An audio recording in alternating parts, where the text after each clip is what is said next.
Hello မင်္ဂလာပါရှင်ဒီညာမောင်တွဲလေးကဘာအတွက်ကောင်းလဲသိကျင်တဲ့လူတွေအတွက်ပြန်ဖြေပေးလိုက်ပါတယ်ပထမဆုံးဒီယိုလေးအကြောင်းကိုပြောပြပေးပါမယ်ယိုလေးရဆိုရင်မနက်တစ်စွန်းညတစ်စွန်းပုံမှန်စားပေးရမှာဖြစ်ပါတယ်ဘာအတွက်ကောင်းလဲဆိုတော့ပန်းအမျိုးသားတွေအတွက်ဆိုရင်ပန်းညိုတုတ်ထွက်နေတာတုတ်လွတ်မြန်တာတက်လုံအားမကောင်းတာရည်ဖြူရည်နေစင်းတာစိတ်သွားတိုင်းကိုမပါပဲနဲ့အကျော်အားနေတာတွေခနာကိုလေးလန့်ထိုင်းမိုင်းတာတွေပြီးတော့အိမ်တော်ရေးဒုက္ခပြေဝခြင်းတဲ့သူတွေအတွက်စားလို့ရပါတယ်ဘလို့လူတွေစားလို့မရဘူးလဲဆိုတော့နှလုံးယောဂသမားရဲ့ကြောက်ကက်သမားရဲ့ကတော့ဒီယိုလေးကိုစားလို့မရပါဘူးရှင်ရေအေးနဲ့ပဲမနက်တစ်စွန်းညတစ်စွန်းနေ့စဉ်ပုံမှန်စားပေးရမှာဖြစ်ပါတယ်ဒီလိန်ဆေးလေးကတော့နန်းလုံးကြိုင်လိန်စီပါဖြစ်နန်းလုံးကြိုင်မုံရင်းစီနှမ်းစီရွေးကြီးစိတ်ဇာတိပိုတီးဆန်နဲ့လေးညင်းပွန်းတို့နဲ့ထုတ်လုပ်ထားတဲ့ညာမောင်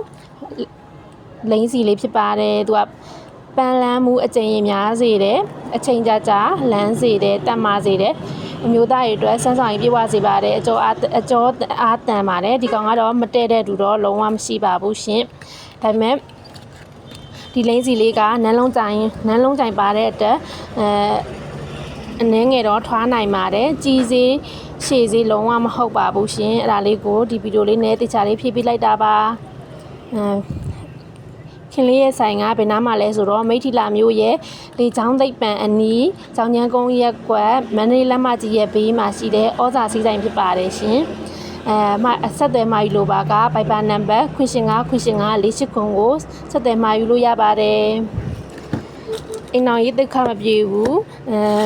မိမအချစ်မခံရဘူးမိမနောက်မီးလင်းနာရီခံနေရတယ်ဆိုရင်ဒီအတွဲလေးကိုနေ့စဉ်ပုံမှန်သုံးပေးပါရှင်တဘာဝဆေးဖြစ်တဲ့အတွက်စိတ်ရှည်နဲ့သုံးပေးဖို့တော့လိုအပ်ပါတယ်တပွဲတို့ဆေးမဟုတ်တဲ့အတွက်